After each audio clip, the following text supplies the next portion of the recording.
Segal, Anin, Bojo, Tanashi, Kiawao. Hello and how are you?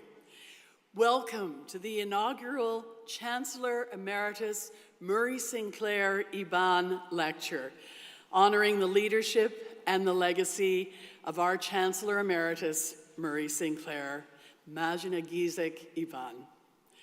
Ne Queen's University etno nungwe, ne gonosote jinungwe. Ne hodnushode daknun anishnabik, de hadis nunsa here ne on kwanja. Gimakwe gichikindo, magakamik atemagat, nadawe minwa anishnabe aking.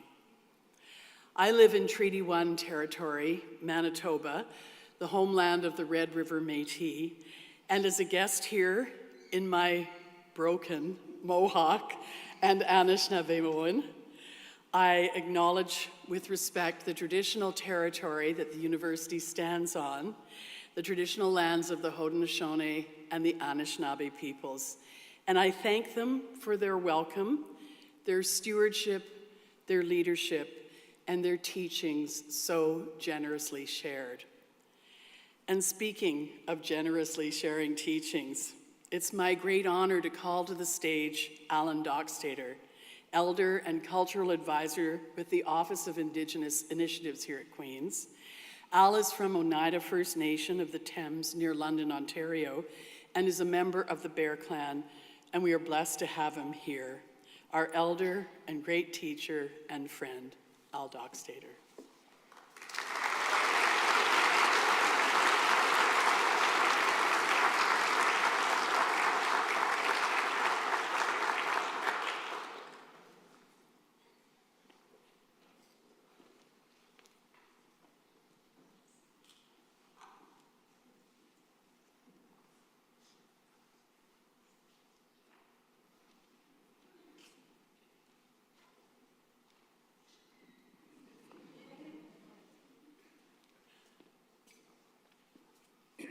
Sekali swagwe ka the host gone young gets quali ni waki the lot when you aga niwa you jot. My name is the host gone also what she said Alan. So anyway I'm gonna do the opening what we words before all else. Ano kanu hela dusla. Da is what the Jose yotste ono chi na te hundu. Yoli what they to say goes kaji a head of way no ni quat nago. Jiawe go was gonna you what no Tony. That you don't have to quat nago. Say goes kaji a head of way no ni you quat nago. The yetino la do you get no ha one jar you say go. You got to what on J do hadi that you don't have you quat nago. Say goes Kajia, head or when you knew quat nago, the 18 or lado, and egg so hard to say go. You're not really what on J do hadi that you don't have you quat nago. Say goes Kajia, head or when you knew quat nago. You quat nago. The 18 or lado. Asana to give that the lady say go. A great go, you're not really what on J do hadi that you don't have you got go. Say go is Kajia head or when you got go. That one way la do canino 100 days are mahi that you say go. You don't really what on J do hadi that you don't have you got go.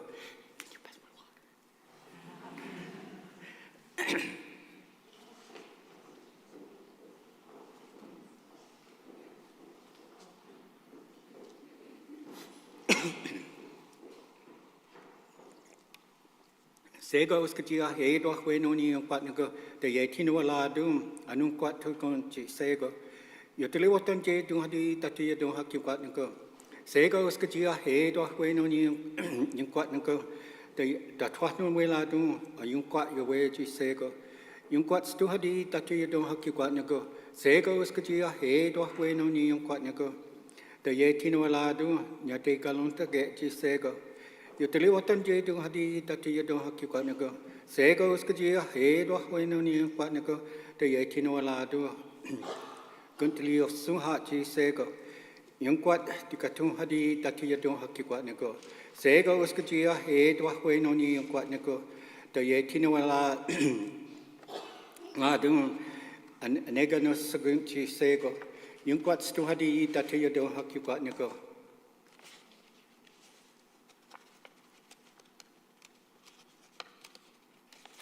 Sorry.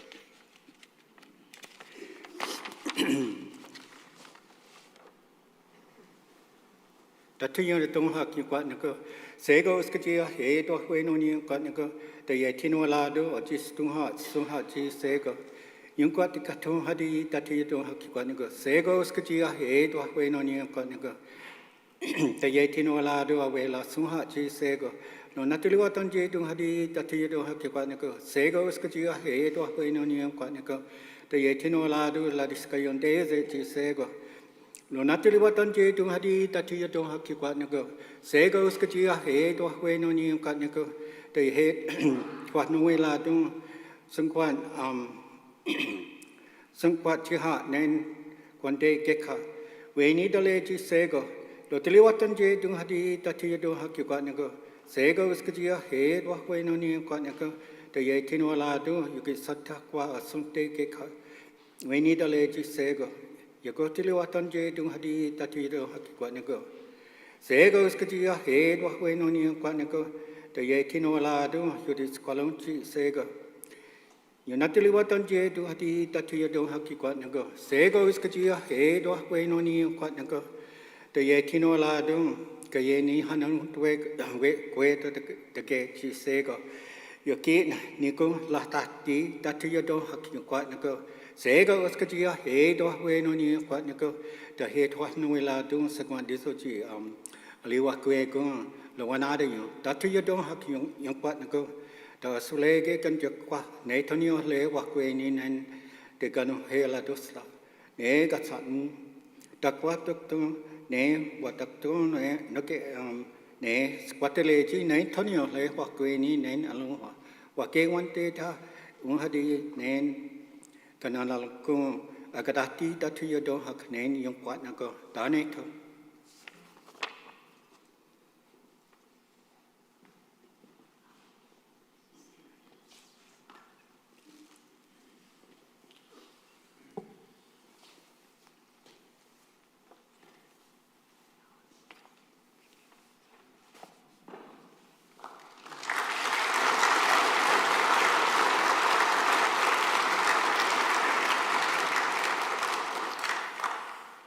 Yawan, Al, and how fortunate we are to have a fluent Mohawk speaker as one of our elders here at Queen's University to remind us of the language first spoken here on these lands. Shelagh Rogers, Dishane Kashun, En Michif Nia. Hello, I'm Shelagh Rogers, and I'm a broadcast journalist who spent more than 400 years at CBC Radio. And I have the great privilege of being the 16th Chancellor of Queen's University. Peter Quig, welcome. And Cataraqui, Kingston, is a gathering place and has been for people all over Turtle Island for years and years and years. So it's lovely that we've gathered here in Grand Hall physically, IRL.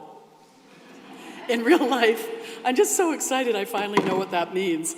And, or virtually online, and welcome to those.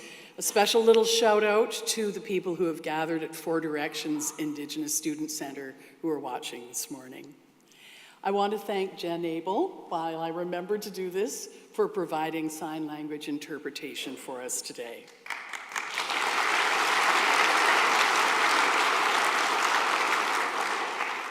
It is a great honor to host the inaugural Chancellor Emeritus Murray Sinclair Iban Lecture, honoring Murray Sinclair's profound contributions to truth, healing, and reconciliation to education, to justice, and to honor his enduring legacy. After a year of giving Murray's name and image a rest here at Queen's so that he could make his journey to the other side without interruption, according to his Medewin protocols, we are excited to publicly celebrate his legacy, unveil the vibrant portrait of him painted by Dr. Kent Monkman, and to say his name. He was a man of many names. Mazina Giizhik, the one who speaks of pictures in the sky. He was Senator Sinclair, and some of his Senate colleagues are here today, and some are watching online, I know that as well. The Honorable Mr. Justice, Chair Sinclair, brother, husband, father, and we are honored, so deeply honored, that two of his children are with us today, Giizhik and Nigan, who will be speaking very soon. I'd also like to say hello to Danae, to Jessica, and to Misko, and the grandchildren who are watching online. Murray was a proud Muslim, a proud grandfather, and on his residence he had a sign on the door, a wooden plaque that said, "Heavy Metal Muslim," because he loved heavy metal as well. He was an uncle, colleague, and with more than 30 honorary doctorates, a doctor. And I understand if this were Germany, we would have to call him doctor. But I think you get the drift. He was a friend and cousin, and he was my cousin, Chancellor of Queen's from 2021 to 2024, and now Chancellor Emeritus. As with all areas of Murray's life, his time here at Queen's was marked by a deep commitment to dialogue, sometimes very difficult conversations, for understanding and positive change for our university, which all begins with listening. As an honorary witness to the work of the Truth and Reconciliation Commission, which Murray Sinclair chaired, I watched in action one of the greatest listeners this country has ever known. Murray was my listening idol. He took the thousands of statements he heard from residential school survivors and their families into his heart, his mind, his soul, and his actions. He acted with great humanity, humor. Oh, he loved to tell dad jokes, like the sicker, the better. And I just learned this morning that if you're a non-dad telling dad jokes, what are you? Do you know? A faux pas. You can put it in the bank, okay? He once told me that the teaching of humility tells us that we're not here to dominate or change or destroy creation, but to be part of it and to live in balance with it, with all of its parts. He said, imagine a world in which all people have a profound conviction of the sacredness of all of creation, of the sacredness of all peoples, and of themselves, and of the importance of that obligation to live in balance. We would think differently, we would act differently, we would do business differently, and we would govern differently. But Murray Iban asks us to do more than imagine. He calls us to change this world and leave it in better shape for each next generation. While he was revising the 6-volume final report of the TRC in the summer of 2015, Murray visited me and my husband on Gabriola Island, and he came for one night and stayed for 4 weeks. And one of his children came, Giizhik came as well, which was fantastic.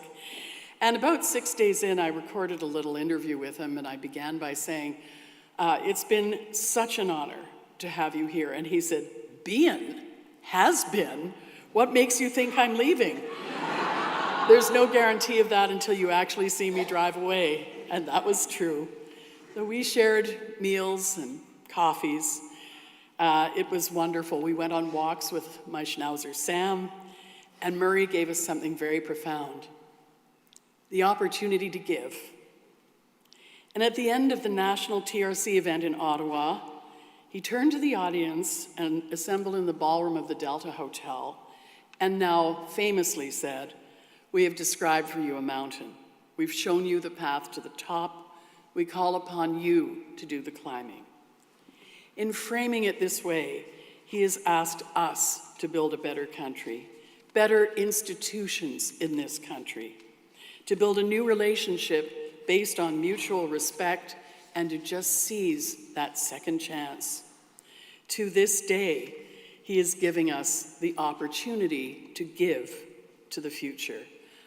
All we have to do is answer his call. We are fortunate today to have two lecturers. In a moment, we will hear from Murray Iban's son, the esteemed Dr. Nigan Wiwadam Sinclair, Anishinaabe writer, editor, professor, and activist. And we will then hear from the eminent Dr. Danielle Lucier, Red River Métis citizen and Queen's National Scholar and Chair in Indigenous Knowledges and Perspectives. After Dr. Lucier's address, I'm sure you've all been wondering about this. We're going to unveil the portrait of our Chancellor Emeritus by Dr. Kent Monkman. It's a work of national significance, and we're just thrilled that you could all be here, and to you online as well, to witness this.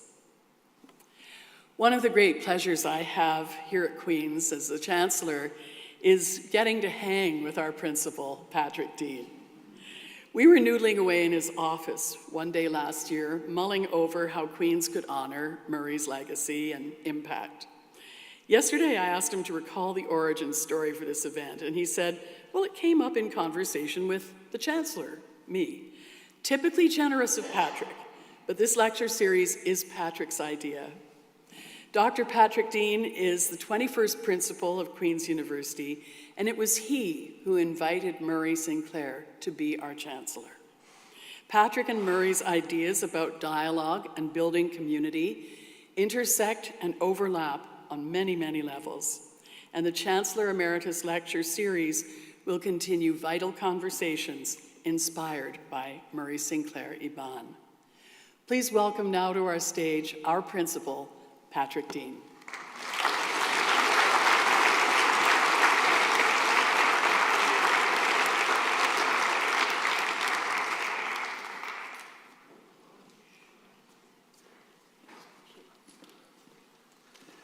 Well, thank you very much, Sheila. Good morning, everyone. It's really wonderful to be with you all today on such an important occasion and to be able to take some time to reflect upon Chancellor Emeritus Sinclair's contributions, not only here at Queen's, but to the country and to the cause of truth and reconciliation in this country. If you'll permit me, I would like to indulge in some personal reminiscences of Murray.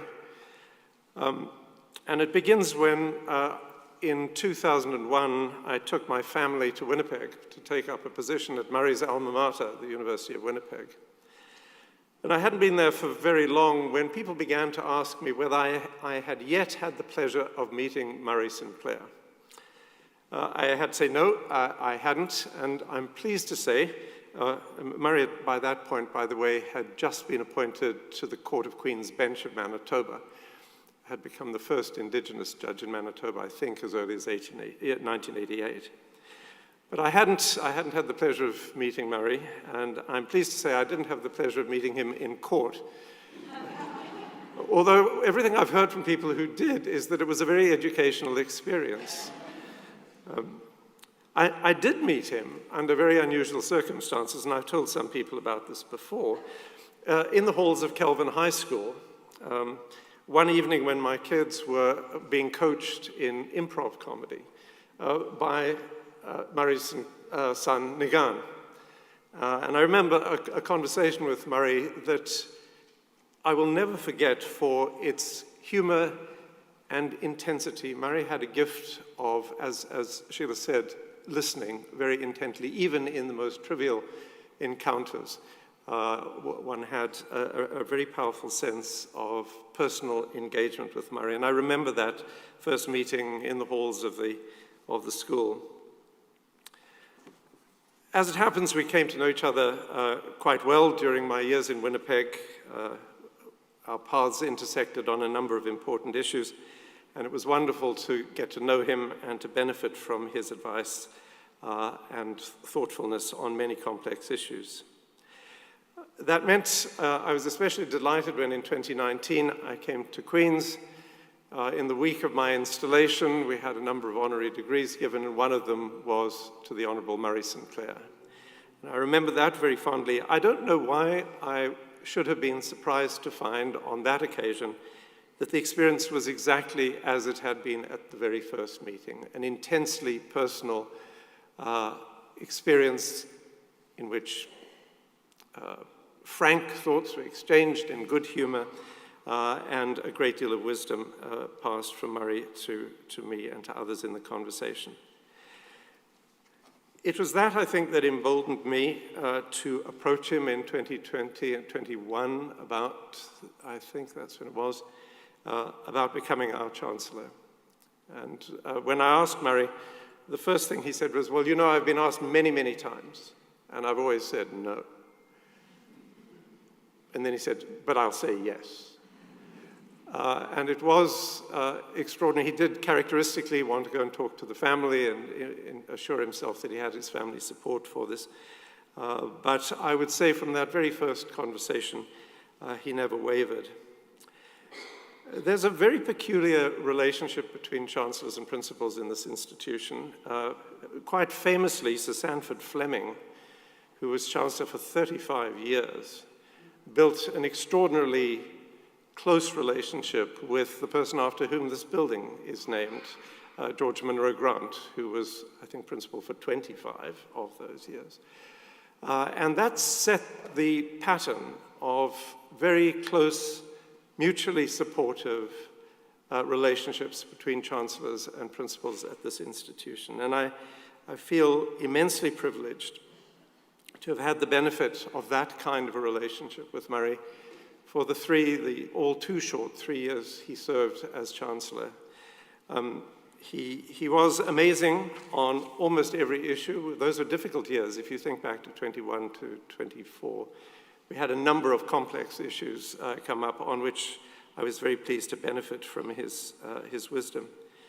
What was interesting about Murray, though, is that I recall, and this is what I miss, I think, is how much one learned from him just in the course of ordinary conversation. We would talk about sheep farming, or dogs, or motorbikes, or critical issues, or indigenous people in Scandinavia, for example. And regardless of what the topic was, one always learned from Murray. And those conversations were always characterized by the same things: his mischievous humor, his unpredictability. Now, I've shared this story before with people, and I have to share it again because it is quite extraordinary. When we were having a rather fraught conversation on campus about Duncan Campbell Scott and his legacy, and there was a request for the revocation of Duncan Campbell Scott's honorary degree, I called Murray up and I said, give me some advice on this issue. What's your view of Duncan Campbell Scott? And it's utterly, utterly in character that Murray replied in the following way: well, I really enjoy reading his poetry. And then, of course, we moved to talk about Duncan Campbell Scott, the political operative and the architect of the residential school system, on which he had a different point of view. But it was characteristic of Murray that he was able to grant positive recognition while at the same time exercising his fiercely powerful sense of ethics and justice. So as you heard from Sheila, when we began thinking about ways to remember Murray at Queen's, obviously our minds went first to the way in which chancellors are traditionally commemorated through the portrait, and that is an important way to do so. But the idea of this commemorative lecture series came out of that. The idea being every year to feature a speaker who could help advance the conversation of which Murray was a participant and an instigator, to make sure that those conversations could always continue. Lectures on critical issues related to truth, to reconciliation and indigeneity, of course, but also lectures that might help us continue, extend, and further explore the generous, good-humored, and yet uncompromising humanity that was Murray Sinclair's gift to us all. Welcome, everyone. Thanks for coming.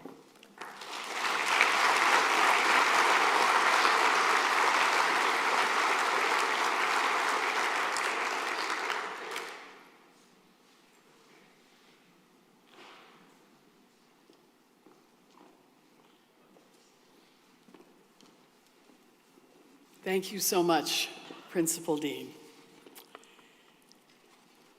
We're honored to have Dr. Niigaan Sinclair with us today, Anishinaabe scholar, writer, editor, columnist, a one-time great cigarette roller, professor at the university, it's in Winnipeg, it's in your book, at the University of Manitoba, and an activist based in Winnipeg.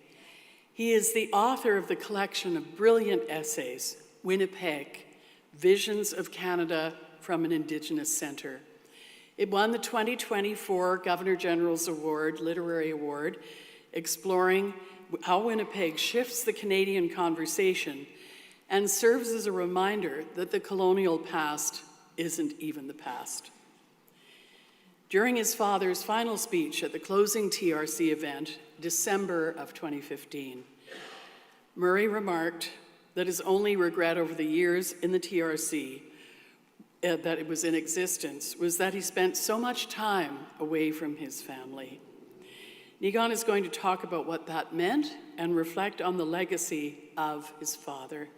He calls his talk 10 Lessons from Commissioner Dad. Please welcome Dr. Niigaan Sinclair.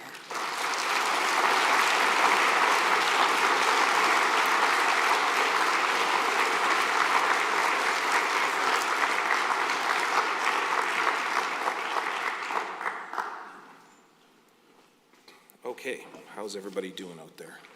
Good, here we are. I'm very ill, so I'm gonna do the best I can to not hack up a lung up here. It's been very nice to do a series of events honoring Dad over the past few weeks. Of course, we wanna honor the year protocol that we recognized to let him travel to the West, and now that he is there, we did a wonderful giveaway in November, and so it's nice to be able to both say his name, Giizhik, but also to be here to honor him with you. I know you all loved him very much, and he loved you very much for being here. So big miigwech for everybody for coming, especially Principal Dean, and of course our cousin Sheila. And there we go, there's the cough right there. So Bojun de Magraduk, Niigaan Webadam de Dish to Cost Namago Shindo Dem, Gigo Dodem, Nimenwendam Omayai, and it's nice to be here. I'm going to talk a little bit about Dad. I'm going to modify, that speech that I gave was at the Survivors Gathering. They asked me for a title like however many months ago, and I said, I'll do the 10 lessons from Honorable Dad. That's a 1-hour talk, and they've given me like 15 minutes. So you're going to get 4 lessons from Dad. You got the modified version. I like to sort of, I'll bring it all together. Because one of the most important things for me is that you know that the TRC was not Dad's proudest moment. It was not his most important moment. It was not, I would say even, while it is the most public profile, the highest thing that you probably know him about, his proudest thing is probably being Anishinaabe. That's probably by far his most important thing in his life, his lifelong journey that he took to understand ultimately who he is. And he writes about that in his book. He talks about his pursuit of knowledge, of trying to figure out who he is. And so I want to do that. I want to do that process. I remember when I came to we had a big funeral for him at the Canada Life Centre in Winnipeg, which is this huge 15,000 arena, 15,000 seat arena. And of course it's packed and there's thousands of people and everybody flew in. And I was supposed to be the MC that day. I wasn't actually supposed to say a lot. In fact, my daughter was the one who was going to say probably the most.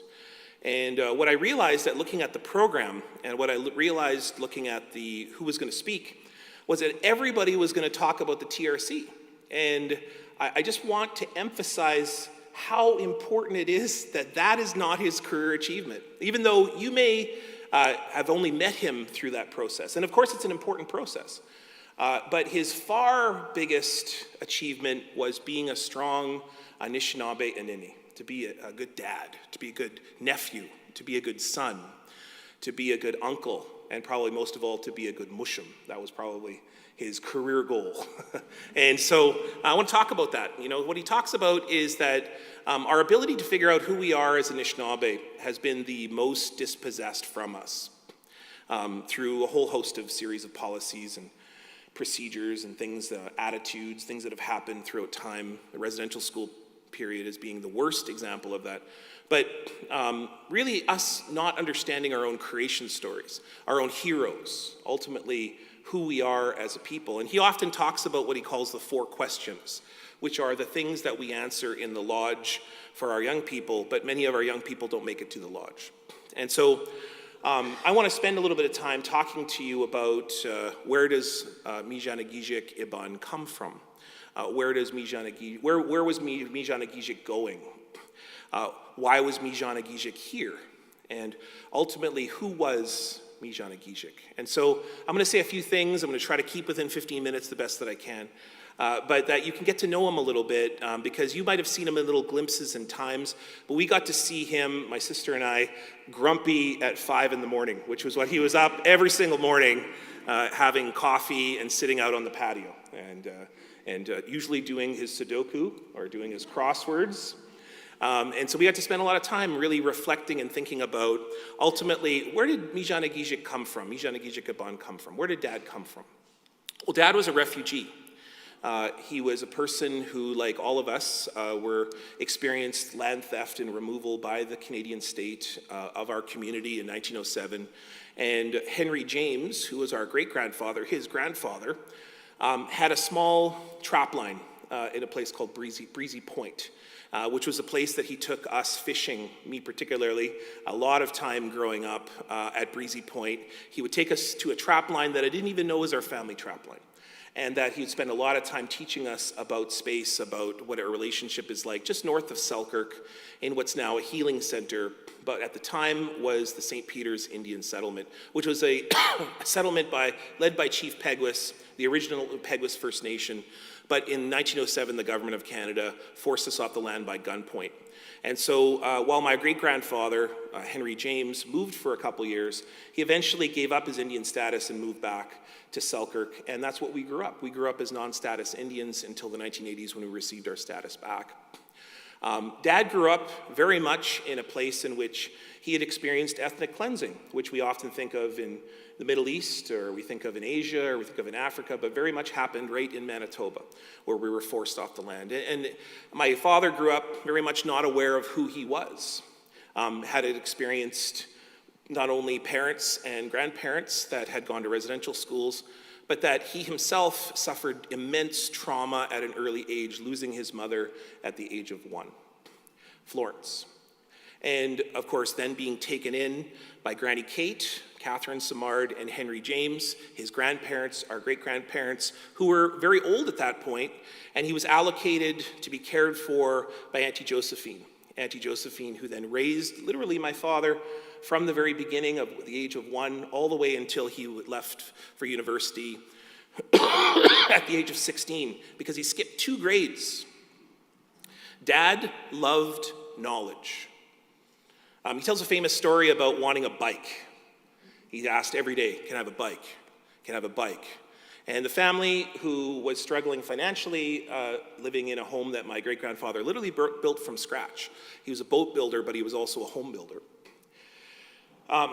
He opened up this big box on Christmas morning. And of course, he thought it was a bike. And he opened it up, and it was a box of encyclopedias, which was literally the most disappointing moment of his life.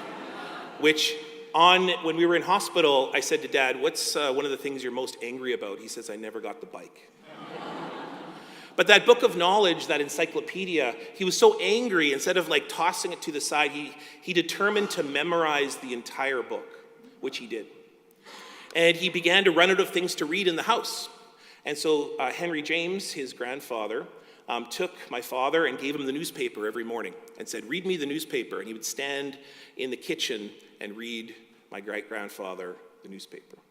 And there's a famous story in our family of my great-grandfather hearing my father read the story of the removal, the forcible military coup of King Farouk of Egypt, who, if you know any of that story, King Farouk was not a good leader. He was a terrible despot who did terrible things to his people, and the military removed him. But my father could not conceive of how people could remove a king.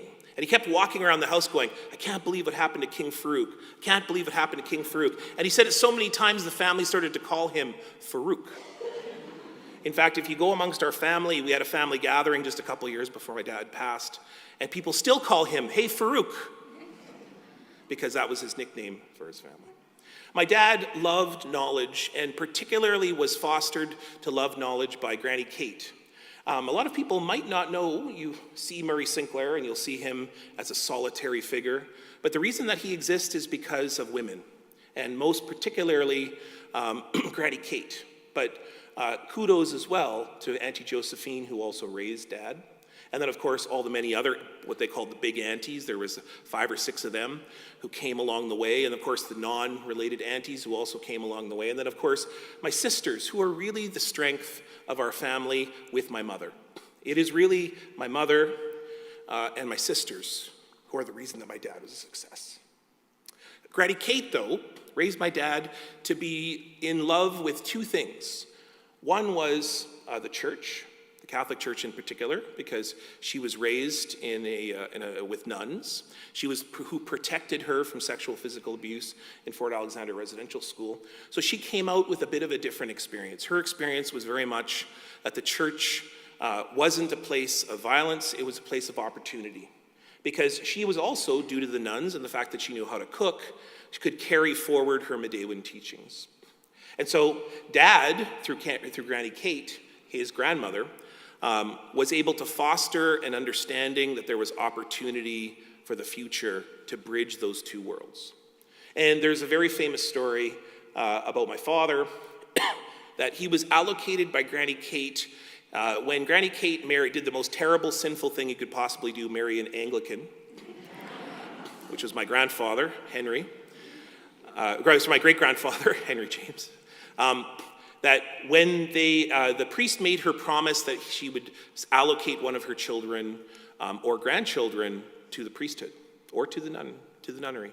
And of course, Dad became that figure when Dad re-entered into Granny Kate's life and she started to take care of him. After he lost his parents, my grandfather couldn't care for him, and of course his mother had passed away at the age of 1. Granny Kate said, "Well, here is the priest," and she took him to church 3 times a week. And she cared so deeply about him becoming a priest that when he turned to her at the age of 16, when he was going to university and said, "I want to go to university, I don't want to go to the priesthood," she cried for 3 days. And she said, "Well, what do you want to become?" He said, "A phys ed teacher."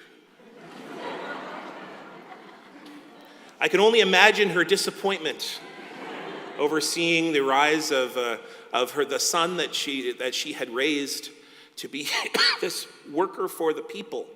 And he wanted to become a phys ed teacher. No insult to phys ed teachers, by the way. But she made him promise on that day, as she signed a form to give him permission to go to university, that he would always work for the people. And she said, "You must always work for the people and love the people, especially when they don't love you." And that became a life mantra for Dad. And that's where he came from. The second part. Where did he go? Now, Dad was the first of every room that he walked into. Every classroom, every boardroom, every courtroom. Because he didn't last very long as a phys ed teacher. In fact, Granny Kate got very sick and he had to quit university and he began to move back to Selkirk. And you know what he became? He could have easily become the most successful one, but he was terrible at it, a bingo caller. Dad worked at the Friendship Center in Selkirk and of course met my mother at that time. And he started to build a family. And they needed a job, so they worked at the Friendship Center. And he was the worst bingo caller, legendary, to this day. He called the numbers too slow. And all the grannies in the community were like, "We got to get rid of this guy. Let's make him a lawyer." And one of the people who were on the board of the Friendship Center, who was involved with the Friendship Center, was a man named Howard Pawley, who at the time was the Attorney General of Manitoba and soon to become the NDP Premier in the province. And Howard Pawley took Dad under his wing and encouraged him to go to law school, which he then became a lawyer. Now, Dad said that going to the law school was the most traumatic experience of his life because he not only had to memorize the most racist ideas ever in history, but then he had to regurgitate them every single day. And he had to adhere to them. And he was building an entire career off of the most terrible possible Eurocentric ideas, which are things like Indigenous peoples don't matter, they don't have any land claims, they don't have any rights, and they never contributed anything. And for Dad, this was a very traumatic and difficult experience. And as a young boy watching my father, I would often have him during the nighttime, while my mother worked during the daytime. And I just saw my dad endlessly reading. And he gave up at that point. His real big dream was to become a carpenter. He really loved working with wood. And so that's really what Dad began to do, is he began to see injustice as his life calling. And of course, that led him in many years to doing all the different things that are important. And it's no coincidence that the week that my father determined that he would become a judge, when he was asked by Howard Pawley's government to become a judge, that J.J. Harper, who was a chair of the Island Lakes Tribal Council in 1988, was shot by a Winnipeg police officer in a racially motivated killing. It's no coincidence that my dad, on the same week that he became a judge, was entering the most contentious time in history. And so my dad sort of adopted a mantra from Granny Kate of trying to figure out how do we bridge these worlds in the law, which he had experienced as some of the most racist and terrible place that he could possibly be, but he didn't see that as a place of endings, he saw that as a place of opportunity. And let me tell you, on his very first day as a judge, he walked into the law courts, and they had sort of a tea and sandwich thing with the other judges. And on his very first day, he had his sandwich and he had his tea, and he had a long braid in those days. So he definitely didn't look like the bench, which was full of old white men. And so when he walked into that room, the judges were actually debating on that day whether J.J. Harper had been killed due to racism. And of course, the judges, who had very little experience with understanding that police officers possibly could be racist, one of the judges looked at my father and was, a little bit uncomfortable, perhaps, with seeing an Indigenous judge, a late 30-year-old, who had been also appointed the associate chief judge, as kind of a moment of which was predominantly for scheduling, but it was also for disciplinary. And so for many of these older judges, perhaps they wanted to put him in his place. But one of the judges turned to the other judge and said, "Oh, we don't got to worry about racism anymore, boys. We got an Indian judge now because we feel bad." It was a profound moment of what we now call anti-DEI, or the claim that Dad's only there because he's an Indian, and we all feel sort of bad and guilty, and so that's why we brought him to the bench. Well, my dad had a moment in that, and he probably thought back to Granny Kate, and he probably thought back to all the things that were necessary, of the things that he had learned. And he had many choices. Like, what were the choices he could do at that point? He could have taken his finger, he could have put him in the guy's chest and said, "Oh, you're a racist," or could have taken his tea and tossed it in his face. He could have walked out of the room on his first day as a judge, but what would have proved from any of those things? And what Dad did was, he said very loudly so all the judges could hear, he said, "I may be here because I'm an Indian, but you're here because you're a white guy. And what does that mean for all of us?" And that, my friend, is called sass. That's my dad's career. In that moment is precisely where Dad took that spirit forward, which was to be a truth teller, but to be a little bit sassy.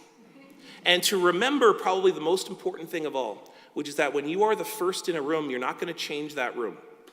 What you are going to do is to make that room different, and you're going to open the door for others.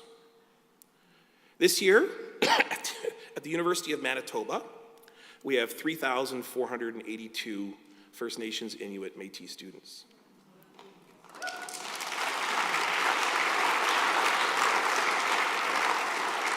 That is the largest on-campus community in history. There has never been a larger group of Indigenous young people who are entering the professions of teaching, nursing, medical, criminologist, psychologist, and of course, law. Dad used to walk around campus as the only Indigenous person he ever saw. There was a few of them, Ovid McCready, Phil Fontaine, Marion Meadmore. In fact, they were older than him. They were building the road for him. But he knew that when he walked in that back room in the courts, that he had to help the rest of us get in there. He had to help the rest of us become the critical mass. And that's what became Dad's mantra. What became Dad's mantra was the big question of, why am I here? And you know, probably the most defining feature of what led Dad's second half of his life was when he was 56 years old, which I am I'm screeching towards.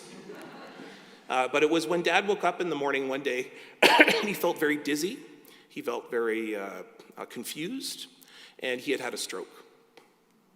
Now, he had just become a grandfather. For the very first time, he had become a grandfather when my daughter Sarah Nimiji Nibikwe had been born.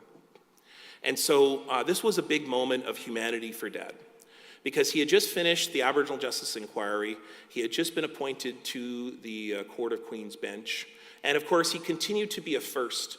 But I think that was a moment of humanity for him, in which he realized that being a grandfather meant that he had to build a path forward into the future. Because it wasn't just about building a past, building a present, it was about building something into the future. And uncoincidentally, just a few years later, he got asked to be a part of the Truth and Reconciliation Commission. Now, he was not the first choice. He was actually chosen after the first Truth and Reconciliation Commission had epically and spectacularly failed. And in many ways, the TRC was expected to fail generally, to sort of go away and fade into nothing. Even though the survivors and many of these members of the church and the government worked very, very hard to try to create some kind of process which was not going to be a government commission, it was going to be a community commission led by survivors, paid for by survivors. The TRC was never paid for by the government or led by the churches, it was absolutely led by survivors. And when they failed, the survivors took it over and said, well, we're going to make sure that the commissioners are people chosen from the community, people chosen from all of us, collectively, unanimously. And the first choice that they had was my father, who was invited to become the head commissioner and said immediately no. He had to be asked a number of times and conferring with our family to become the head of the Truth and Reconciliation Commission. And I remember that meeting that we had, where perhaps we thought this would be a 2 or 3 year, or maybe even a 5-year of the mandate process in which Dad would be away for a little while, but he wouldn't be away forever. And how wrong we were. And for me, that became kind of a turning point moment for me, because at that point I was a father. And I spent most of my life away from my father, watching my dad be an uncle to the country, much more so than he was a father to me. And when I saw my father take upon himself the hardest commission in this country's history, with Chief Wilton Littlechild and Dr. Marie Wilson, it began a moment in which I had to really figure out what it's like to grow up without a dad, watching a dad from afar. And that's a long process to reconcile that. That's a hard process. And only recently, in the past 15 years or so, have I really began to understand that Dad wasn't just doing that for you, but he was doing that for me. Because he was realizing through that stroke that doing that work for his granddaughter was very much what the TRC was about. It was about young Indigenous peoples. And for those of us who know Dad, know that he always kept 5 $20 bills in his pocket all the time. Because whenever he met people, especially young people, they would be like, hey, can you read this thing? Or hey, can you come to this event? Or hey, can you help me out with this thing? And he'd be like, well, I got to run to this other thing, but here's $20. And Dad was endlessly doing that, and it drove us crazy. It drove us crazy because Dad was like endlessly committing to young people, giving them a lot of money, giving them a lot of time, giving them a lot of resources. Because he really believed that it is through young people that our future will be asserted, that are through young people, and not just Indigenous young people, through Canadian young people, that we have to commit more than ever. And we have done that. My daughter told me a story one time. She said, "Hey, Daddy, I want to dance jingle dress at the school assembly." And I said, "That's a terrible idea." And she said, "I'm going to do it anyways, because if you know a 14-year-old, that's kind of how it goes." I said, "But what if somebody says something racist to you, or what if somebody does something, or what if teacher says something terrible to you that makes you feel ashamed?" Which that's what happened to me when I was in school. I had a lot of teachers who would say some pretty harmful things, not because they're bad people, but they learned bad things, especially about Native people. And she said, "Daddy, my friends asked me, and if anything happens, they'll get them." My dad was so proud of that story. Because you know what he realized? Is that by investing in Canadian young people, that they got her back. That she needs to be taught that she's not alone. And that brings me to the last part of Dad. The last part of Dad is, who really was Dad? Well, he was sassy. He opened the door for all of us. And he made sure that all of us would be in a room together. I said to Dad one time, I said, "What is reconciliation really? Like, what is it?" And I was a bit fired up, and I expected a kind of academic answer. He said, "The key to reconciliation is to stay in the room." He said, "That's the most important thing. Because staying in the room is easy when you get along. Staying in the room is fine when you're eating and visiting. But staying in the room when you disagree, committing to each other, that's the test of reconciliation. Can you commit to staying in the room together?" And I want you to look around in this room right now. People from different disciplines, politics. I'm going to guarantee that none of you voted the same. None of you probably have the same literature that you read or the same music that you listen to. None of you probably did what Dad did. I remember I left the hospital one night. It was about midnight, and we had been visiting all day. And I said to Dad, "Do you want me to put music on for you?" And he said, I said, "Yeah." He said, "Yeah, put some music on for me."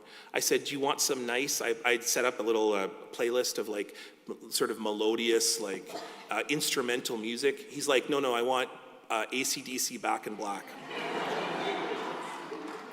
Dad went to sleep listening to AC/DC and Pink Floyd.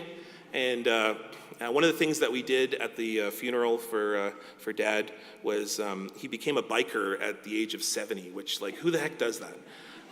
But he got to be escorted by a group of bikers to the funeral site, and what a great gift for him to finally get his own motorcycle gang. And they played AC/DC all the way down the highway. My dad said in his final speech at the TRC, not his final speech, his final public speech was actually at the first Orange Shirt Day in Ottawa. That was his final event. He got COVID on that trip, and he came home, and he was very, very ill, and he never really traveled again. And we're very happy that he spent the last 4 or 5 years with us. We actually got Dad at the very end. We got to have him back. But during that final speech at the TRC, he said, Sheila said it there, "We have shown you the mountain, now we call upon you to do the climbing." Notice that in that speech, he did not say, "We now call upon Justin Trudeau to do the climbing," or Negon Sinclair to do the climbing, or insert whoever we decide this week is going to be the leader, or the visionary, or the person we're going to put on all the posters, or the person that we're going to show on social media. You know what he said? He said, "We call upon you to do the climbing." Because he did not put all of his time, effort, his life, not just away from us, but all of his energy, his health, and his commitment for nothing. He came to every courtroom, boardroom, classroom.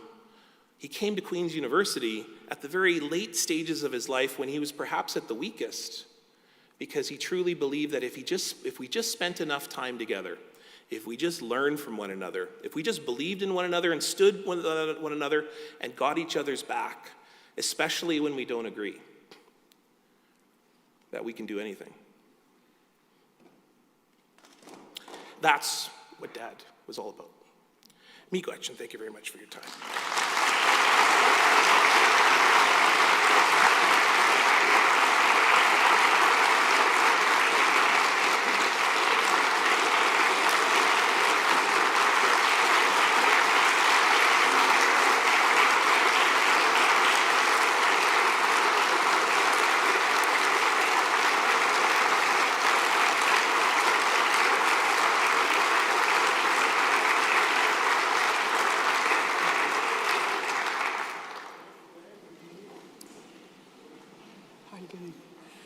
Good.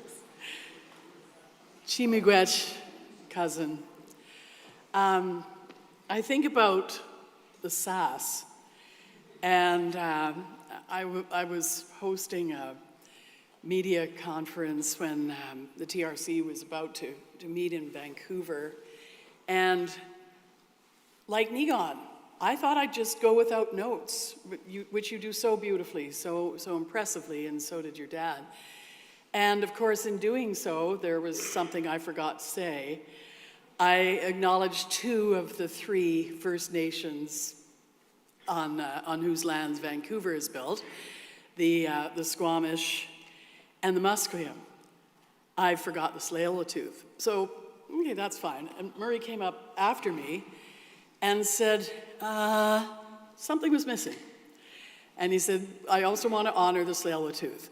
And he said, that's what happens when you go without notes. And I was sitting right in front of him and I said, I was going commando.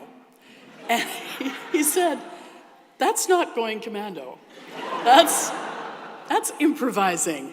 And I didn't know, I still didn't know what going commando was. And then he said, would you like me to go commando? And then he just sort of fooled around with his belt for a second. And anyway, then I said, perhaps not right now. He was sassy, he was fun, and as Nigon said, as Patrick said, so capable of carrying that humor in difficult rooms. And I'm very grateful for your words today, Cuz. When I became Chancellor here, the very first meeting that I had was with our elder, Al, at the Indigenous Gathering Space. And one of the first people I met after Al was Dr. Danielle Lucier, who I was so afraid to follow in the footsteps, in the fluvogs of my cousin Murray. And she just embraced me wholly and wholeheartedly and has been there and had my back as Chancellor, and I value that so much. Danielle is Red River Métis and a citizen of the Manitoba Métis Federation, born and raised in the homeland of the Métis Nation on Treaty 1 territory. She's a bead worker, a mother to 3 fabulous children who are with us today, Hugo, Rosie, and Opal. We're so glad that you're here. And she's a killer Uno player as well. She currently serves as Queen's National Scholar and Chair in Indigenous Knowledges and Perspectives. And she will share reflections from her perspective as a mom, a teacher, and Queen's community member on relationships, reconciliation, and legacies that linger. Please welcome Dr. Danielle Lucier.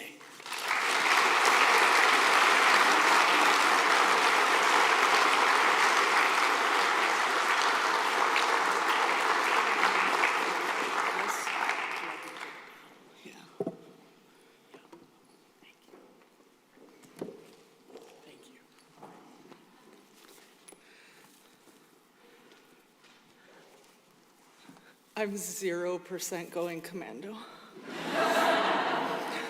Here's a script. Whew. Okay. I'm sorry, there are a couple of F-bombs. So you have to prepare yourself. Okay. I did warn Nick that was happening. Okay, so those of you who know me know that despite any outward appearance, I actually don't like speaking in public. Shocking. My learners in my classes will know from my many pep talks before I make them stand up in class that when I was in university, and especially when I was in law school, I chose all my classes based on which ones didn't have public speaking. Truly. As someone who has been called upon to lead, the way that I manage the stress and the nervousness around this is I write these really intense speeches. and I toil for hours and days and weeks over my scripts. My partner, who's also an academic, at first was shocked at how long I spend preparing for even a short engagement, and my kids will frequently stumble upon me talking to myself as I dictate into my notes app and then edit late into the night. Part of this is the imposter syndrome that runs deep for many Indigenous folks who move through these spaces that were not designed by us or for us, and in fact were often designed specifically to exclude us. And that imposter syndrome is further bolstered and encouraged through structural forces and individual actions taken in the spaces where I am called to lead. But anyway, once I have a script that I'm happy with, the kids will tell you that I practice. In practice, I have this captive audience at my kitchen table. It's super handy. I should have had more. Or I'll get on Zoom with my nieces and my alum. And it is a very rare occasion indeed. I could never be Dr. Sinclair. That's a very rare occasion that I say anything at all or put any words in public that haven't gone through both a kindness read or two or three, and often a check from my legal counsel. My learners, and there's a whole group of learners who are here today. Thank you for coming. Over here too. I spread the learners out so I could look at y'all. My learners will tell you that I begin most learning engagements by having them read a blog post by Dr. Adrienne Keene from her blog, Native Appropriations. And it's a post called Consenting to Learn in Public.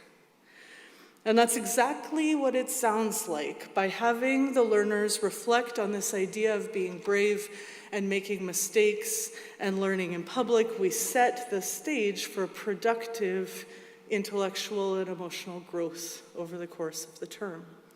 And I push learners to be brave, borrowing language from Dr. Sean Wilson to build new relationships to ideas, and then to borrow language from the commissioners of the TRC, building new relationships to each other.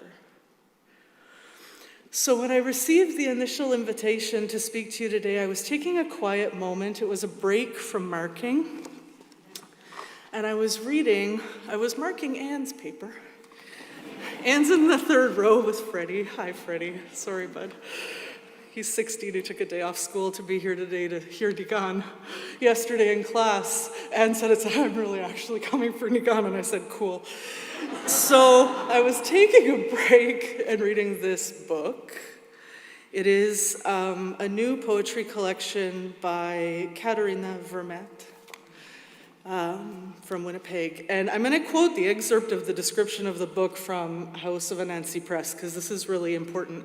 This book presents a series of poems that reaches into what it means to be at once a descendant and a future ancestor, exploring the connections that we have between one another and ourselves amongst friends within families.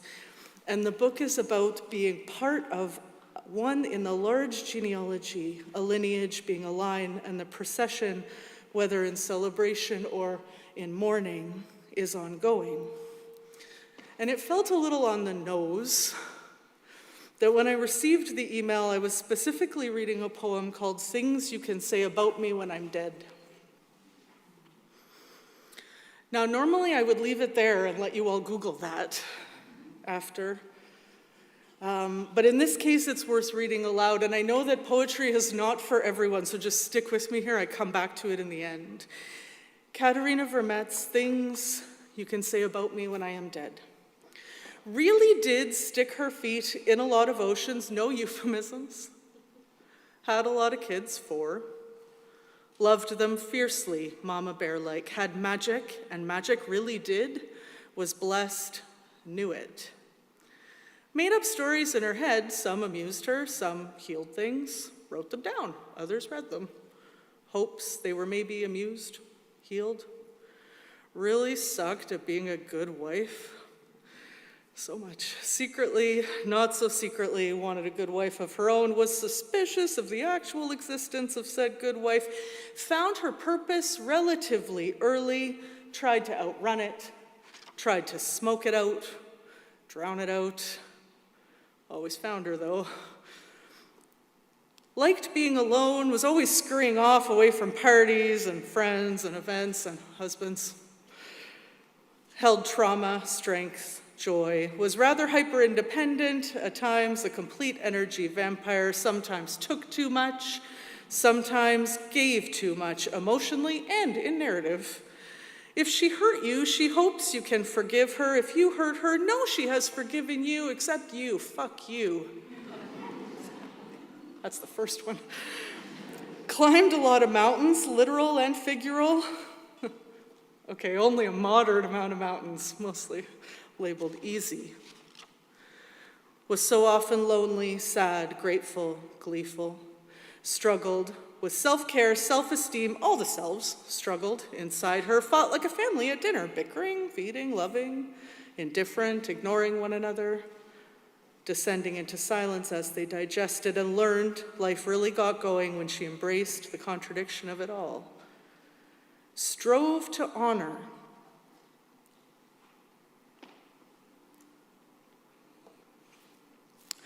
those who came before, make space for those after, be a good ancestor, and be a good kid. Failed a lot, tried again, still rose, if you will, journeyed far, literal and figural. Was constant in her heart, if never in her mind. If she loved you, she still loves you, except you, fuck you. Her grandmothers were always with her every day, and she was absolutely terrified all of the time and did it anyway. So I was sitting there with Anne's paper, this out-of-the-blue invitation, a generalized discomfort with public speaking. I'm sweating. A deep-seated sense of imposter syndrome, a lack of feeling of belonging in the university, and this stack of assignments from my Indigenous Research Methods course, where Anne and her peers had clearly demonstrated that they had taken my call to consent to learn in public and be brave to heart. So I agreed to speak. And I'm going to be honest and upfront that I wrote 5 different speeches for our time together today because I couldn't get it right. And the first one I wrote in a rush of words and in haste because when I was originally invited to give the talk, we were on very short notice and it was scheduled in November, right in exams, kind of. It was very challenging. And I thought, perhaps I continue to think, that perhaps what was expected of me when the invitation was issued is that I would stand up on stage and I would eulogize your dad. And I would eulogize this larger-than-life person, and I would use the eulogy as a springboard to talk about all the positive things that have happened or are happening here at Queen's. And that's basically what I did with that first draft. I wrote this giant list of accomplishments, and the TRC wasn't at the top. I talked about the Aboriginal Justice Inquiry in Manitoba and how that was the reason I became a lawyer. And then, of course, I rolled in to talk about the TRC, and I'm a lawyer, so I walked people through how it was set up and the class action and the settlement agreement. And I talked about the mandate of the TRC and all the things that came out of it. And then at one point, I decided there was going to be a PowerPoint.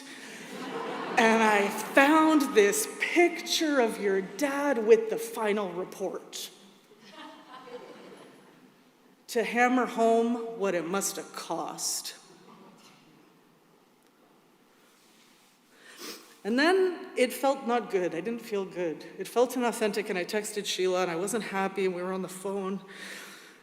And one of my biggest concerns was that if in 2026 I had to stand up here and tell you why the legacy of Murray Sinclair Iban was important, I wasn't going to make a dent in that in a 20-minute talk. I think they gave me 30 minutes, but this is going to take the time it takes. Sorry, Sheila.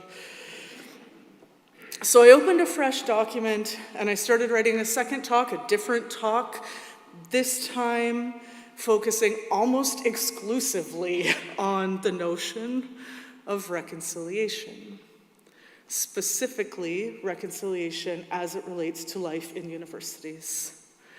Now, of course, the word reconciliation, this is not neutral. If you go look up in the dictionary the definition of reconciliation, it usually starts with the Roman Catholic sacrament of penance. And then usually near the end, there's the act of causing two groups to become friendly again after an argument,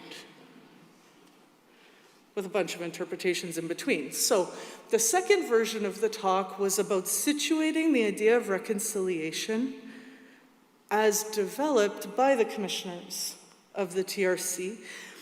And I focused on establishing or arguing for, because I felt that I still needed to do that in 2026, arguing for the expertise of Maurice Sinclair Iban and his colleagues who spent half a generation, a whole generation, traveling on behalf of all Canadians, bearing witness on behalf of all Canadians, and writing this final report to stand as the roadmap for all Canadians.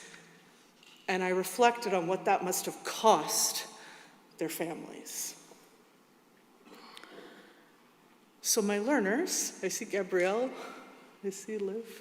Anybody who's been in my classes will know that I throw this quote up on the screen at least once a semester. It's an excerpt from the executive summary of the final report of the TRC, wherein the commissioners define reconciliation. And they said, to some people, reconciliation is the re-establishment of a conciliatory state. However, this is a state that many Aboriginal people assert has never existed between Aboriginal and non-Aboriginal people. They went on to say to others, reconciliation in the context of Indian residential schools is similar to dealing with a situation of family violence. It's about coming to terms with the events of the past in a manner that overcomes conflict and establishes healthy and respectful relationships amongst people going forward. And then they give you the map. There are 4 bullets. To the Commission, reconciliation is about establishing and maintaining relationships. In order for that to happen, there has to be awareness of the past, acknowledgement of the harm that has been inflicted, atonement for the causes, and action to change behavior.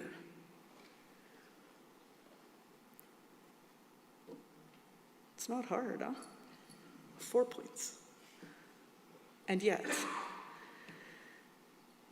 before sustainable change can occur, there has to be that moment of reckoning. There can be no reconciliation before there is truth. So we have to abandon defensive stances and adversarial stances. And we also need to each claim our investment in the colonial project. And by leaving denial behind and taking responsibility for managing the feelings that accompany unlearning, then we can move forward. So I did all of this, and I was on page 12 of the draft, and I said, okay, so now we're at Queen's, and I pulled out the Extending the Rafters report. And the Extending the Rafters report in 2017 was the final report of Queen's University's TRC task force. And in the report, 25 recommendations were made to, I skipped ahead, to build better relations with Indigenous communities by integrating Indigenous histories, knowledge, and perspectives into the university's ethos, aiming for institutional change and fostering a welcoming, culturally validating environment. And then I pulled out all the reports reporting on the progress to those 25 recommendations. And then I pulled out the identity inquiry report. And I became overwhelmed and the whole talk fell apart. It was such a disaster.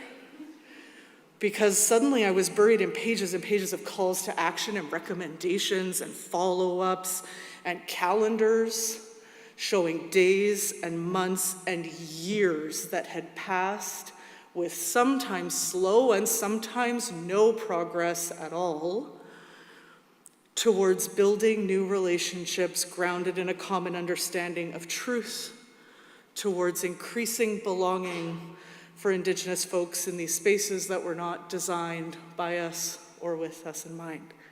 So I opened a new document, Takes 3, no time to waste. And that document sat empty, and my anxiety started to mount, because at the end of the day, what I came here to do was honor the legacy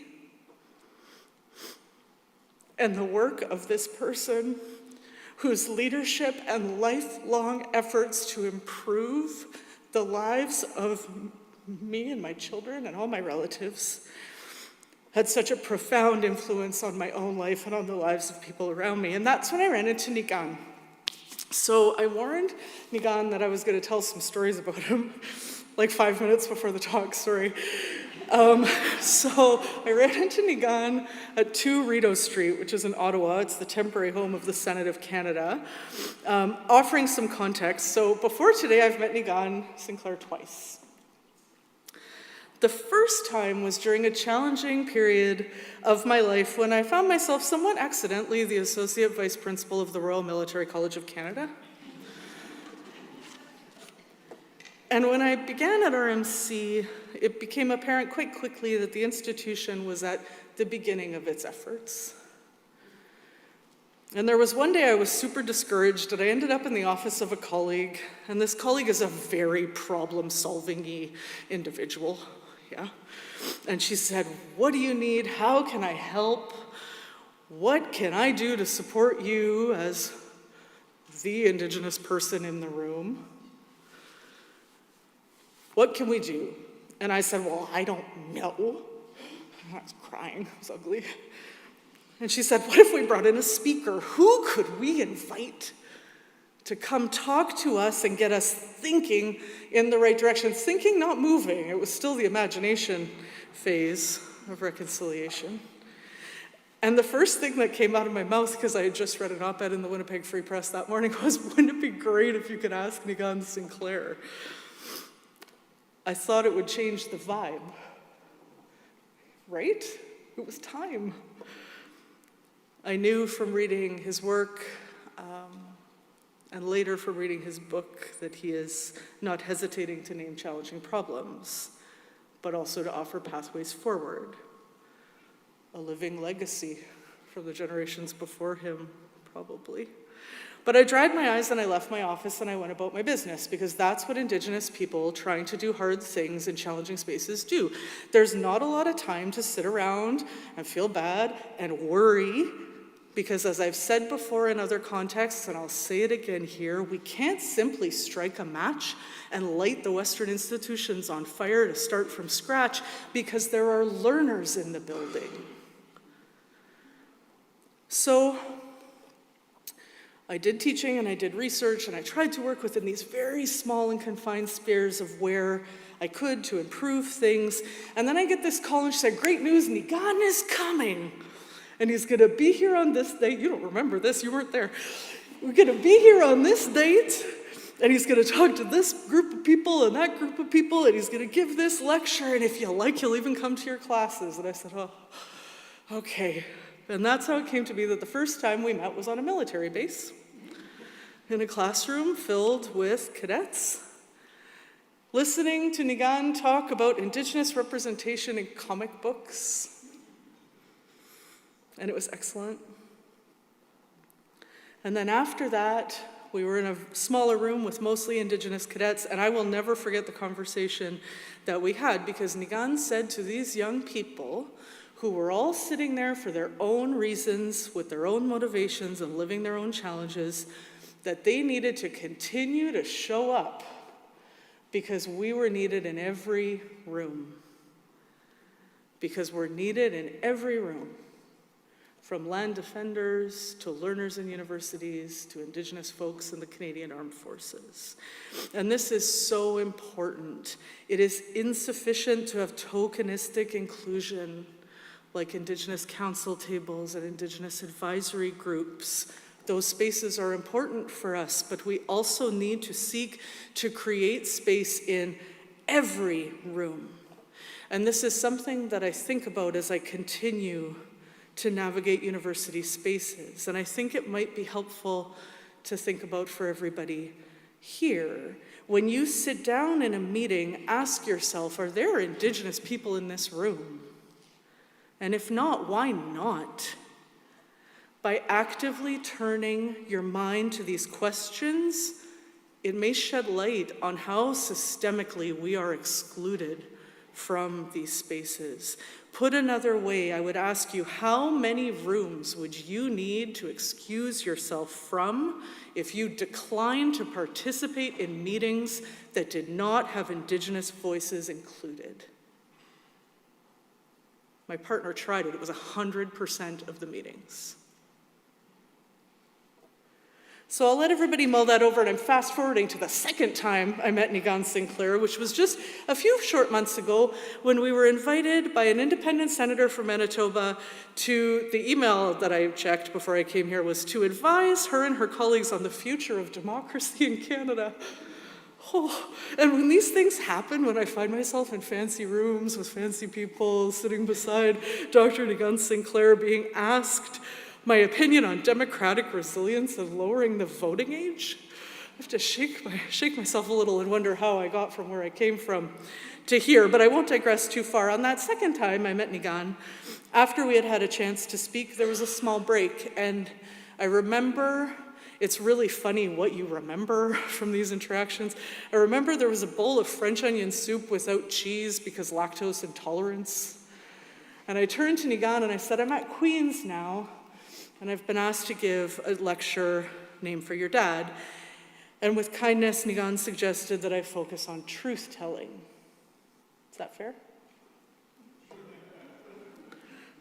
In the end, truth-telling, I think, is what underpins the entire legacy of Murray Sinclair Ban. And that short discussion actually resulted in me drafting an entire third talk, dictating into my phone on the drive back from Ottawa.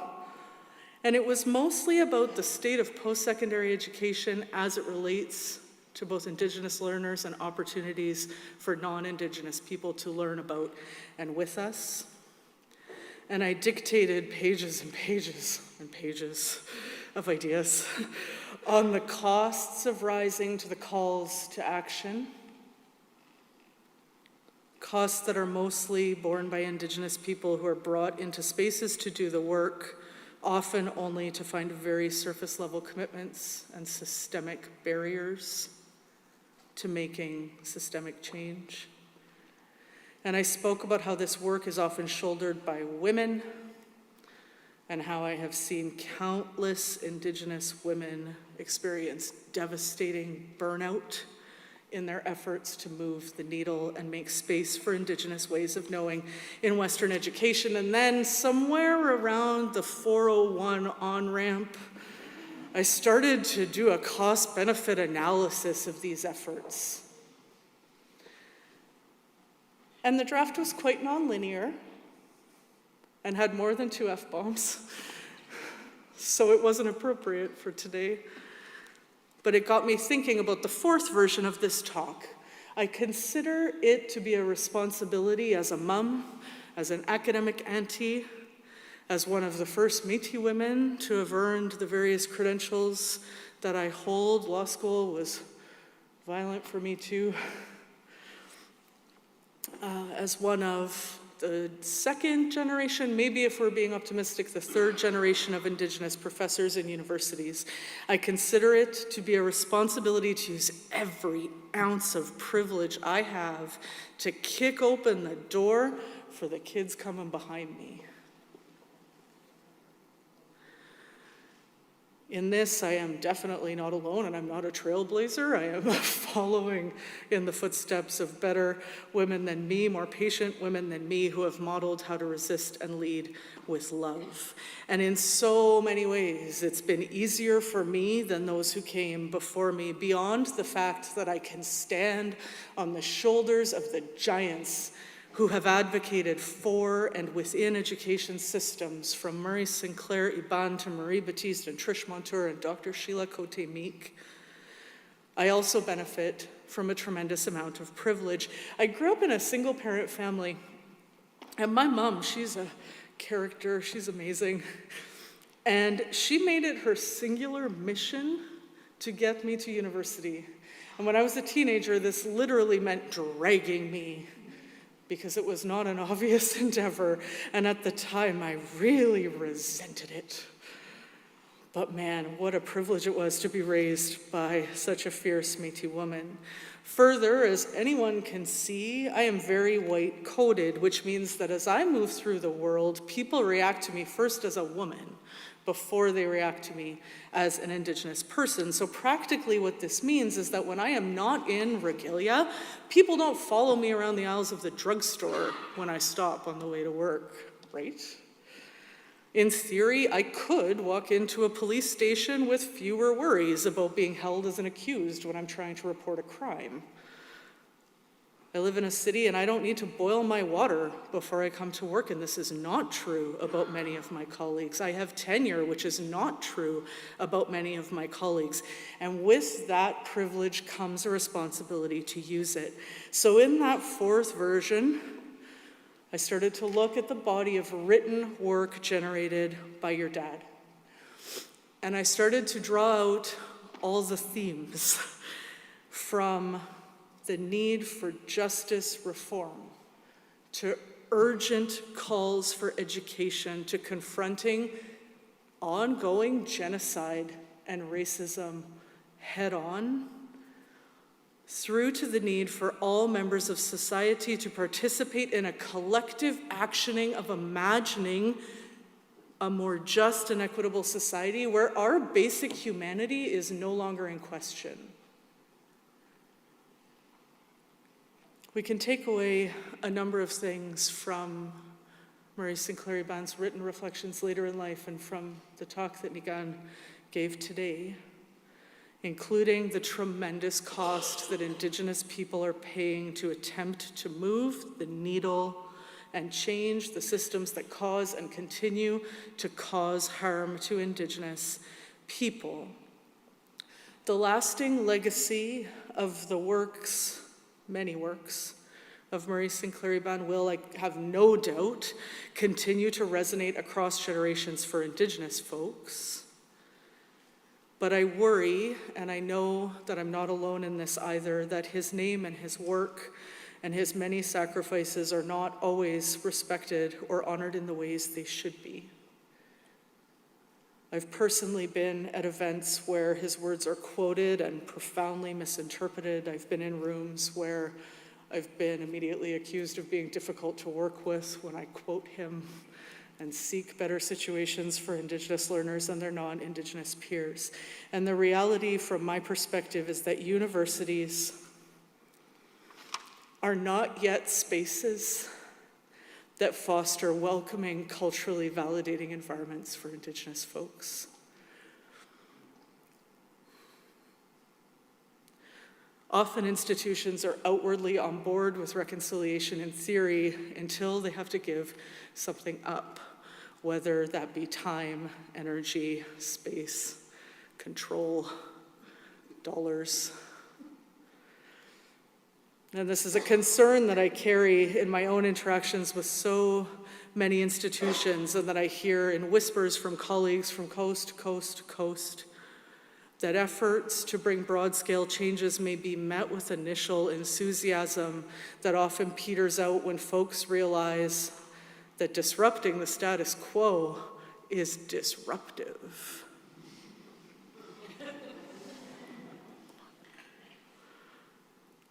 And then my concerns are reconfirmed every single semester when, without fail, an Indigenous learner will come up to me at the end of term and share that my classroom was one of few or perhaps the only space where they felt safe enough to learn during their time in post-secondary.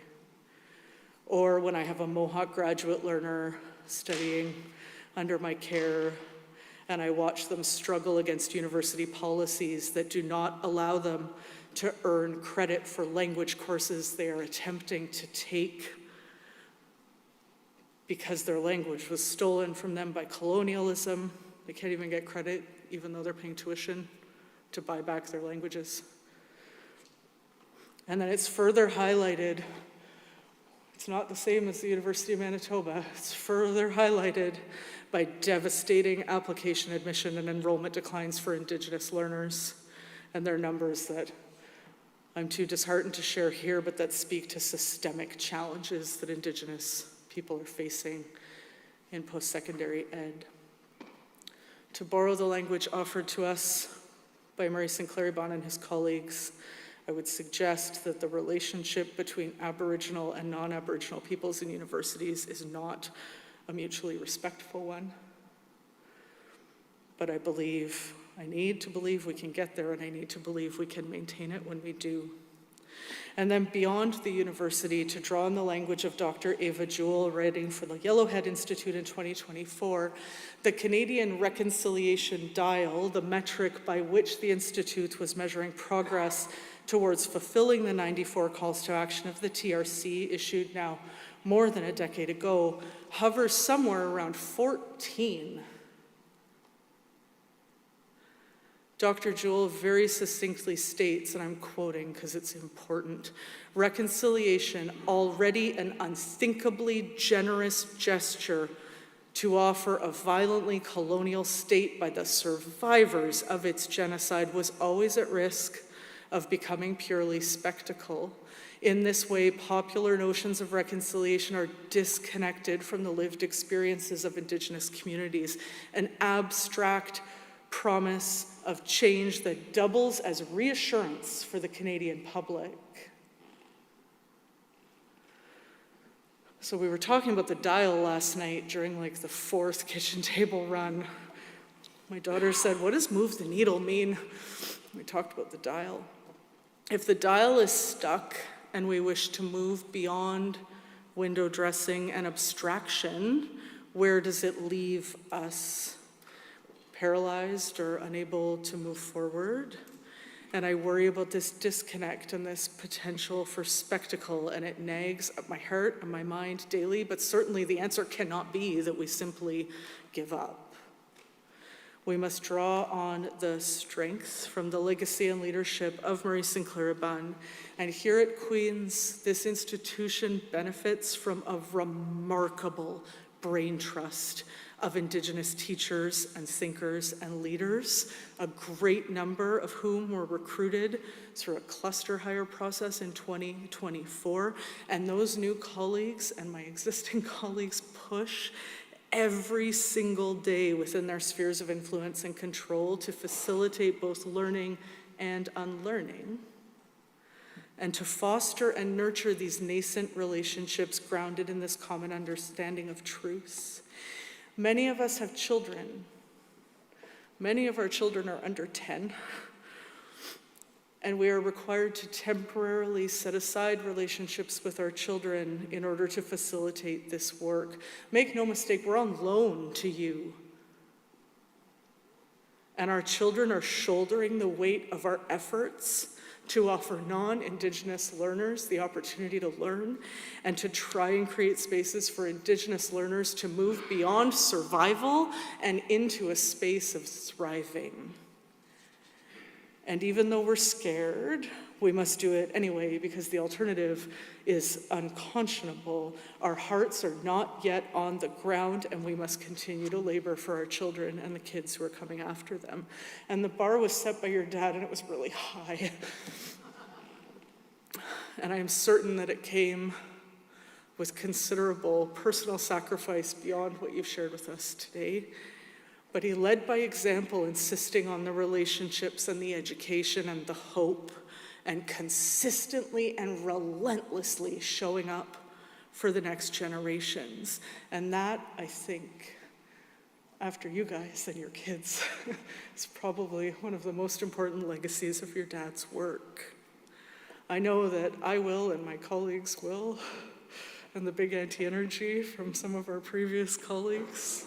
We're gonna keep showing up every day to try and act as driving forces for systems change, but I'm gently gonna offer that the Indigenous folks at Queen's University could use some help. I feel the urgency, but not necessarily the nurturance required to properly support the work and do it well.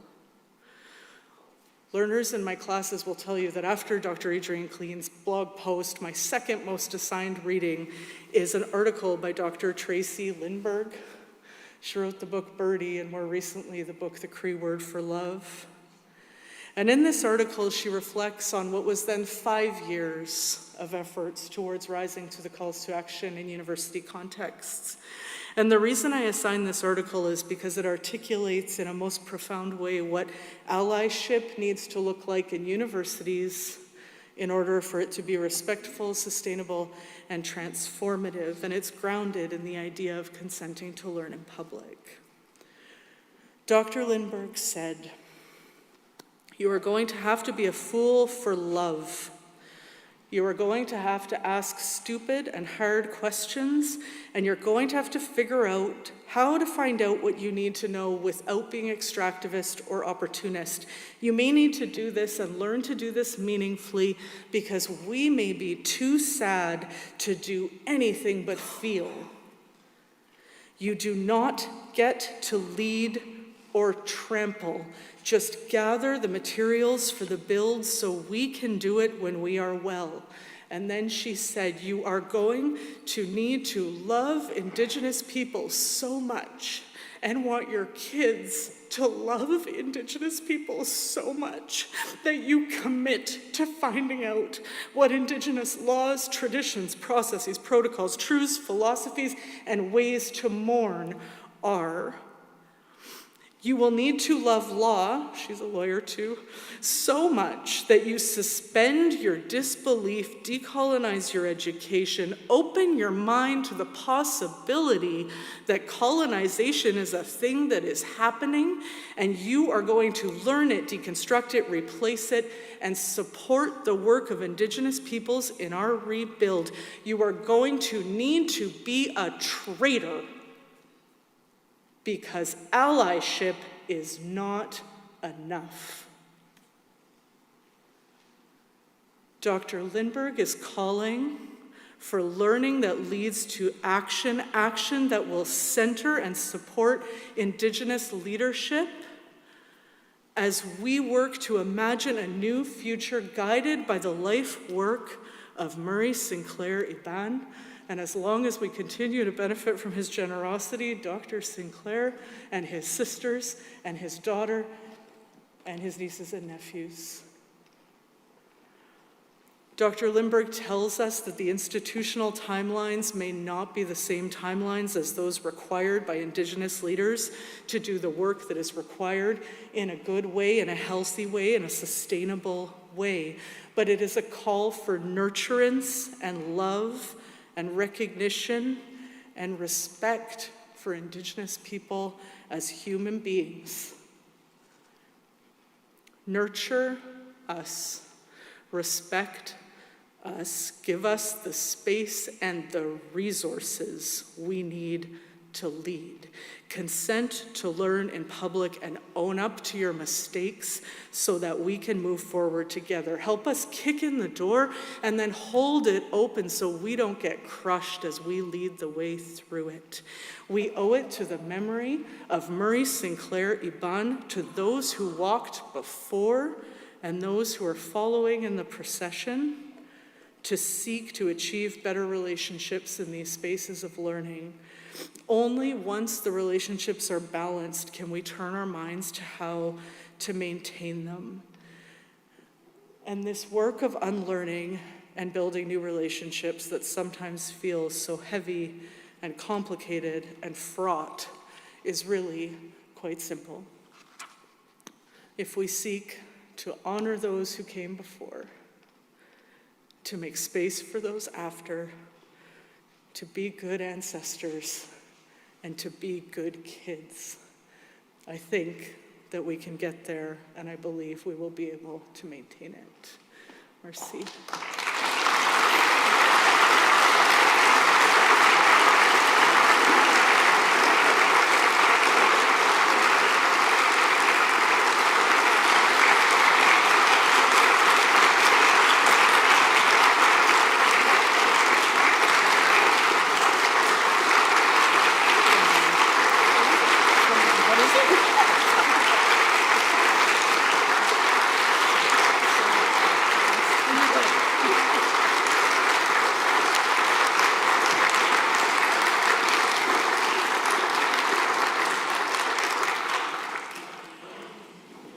Merci, Dr. Lucier. Thank you to both our truth tellers today. And we come to the point where we're going to unveil the portrait. The brilliant key artist Kent Monkman creates work with a view to entering the canon of art history and to painting the missing narratives, making art that has longevity, that will transcend, art that will speak to the present, art that will speak to the future, and what his alter ego, mischief, eagle testicle, calls past, present, future, all one word, beautiful. The paintings of Kent Monkman, as our two speakers this morning have, remind us that there are other ways of being in this world, on the land and with each other. Kent has brought the Indigenous gaze to the pre-existing European Eurocentric vision, which so often featured Indigenous people subjugated by settlers or not in the landscape at all, following on the heels of the doctrine of discovery. He brought mischief to many of his paintings. I think of the iconic Canadian images of the Fathers of Confederation, where he plants his alter ego, Mischief, on a settee covered by a Hudson Bay blanket, looking at the Fathers of Confederation and wearing only her Louboutin, her red-soled Louboutin stilettos. And he calls this painting The Daddies. Kent Monkman received an honorary degree from Queen's when I was installed as Chancellor, becoming Dr. Monkman.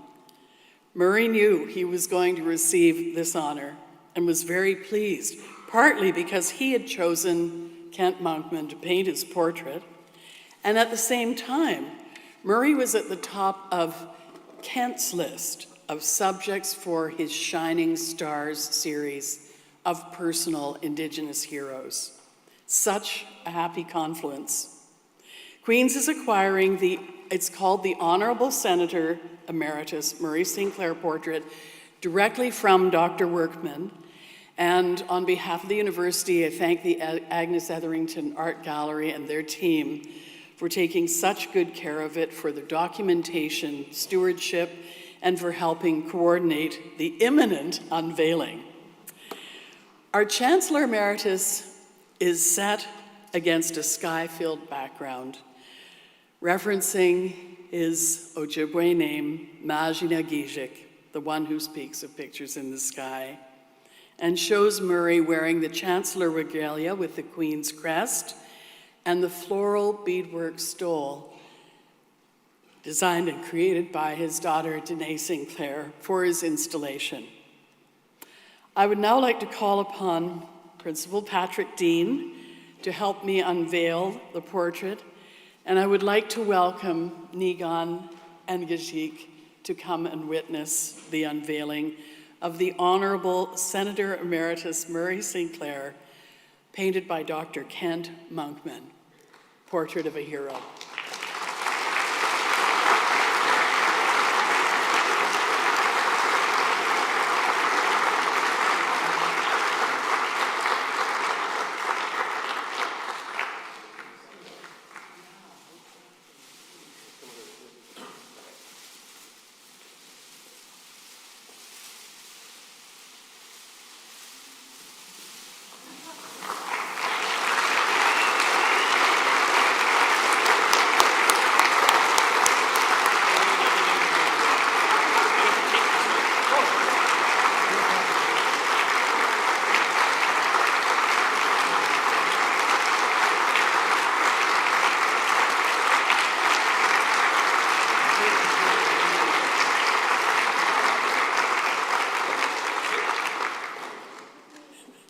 Nigan, I'm sorry. Everything you say is material.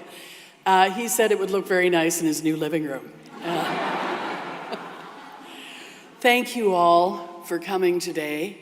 Thanks to those of you who tuned in online. Thank you to everybody who organized this event, to our truth tellers for coming and making such an impact on us, on our brains, on our hearts. And thank you to you all. And to close our time together once again, it's my honor to call upon our elder, Alan Dockstader. Please welcome him to the stage.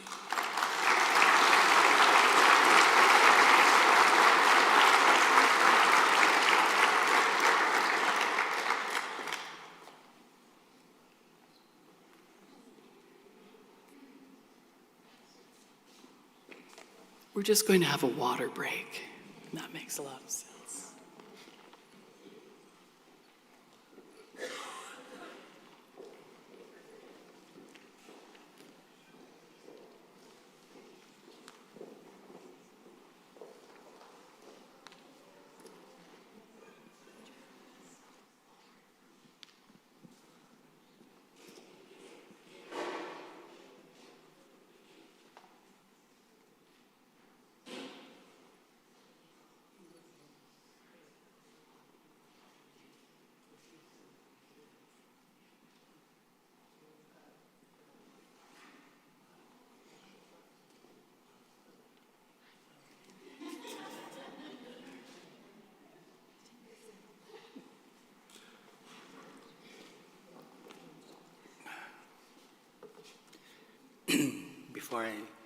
Before I close, I just want to say thank yous for your speeches and stuff like that, and the encouragements of everybody here.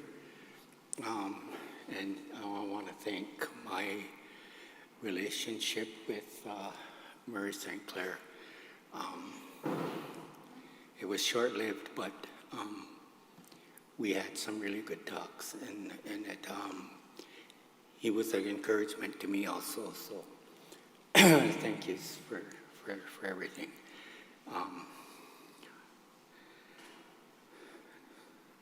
Tapkanu we latu anu angquatas dase takwanu we latu kaleta teganu helatasla swagwego anu yungquatnu ngungla uska yotunu kayik mini yot na yungquat ngu lota hage kayik Weni slade dane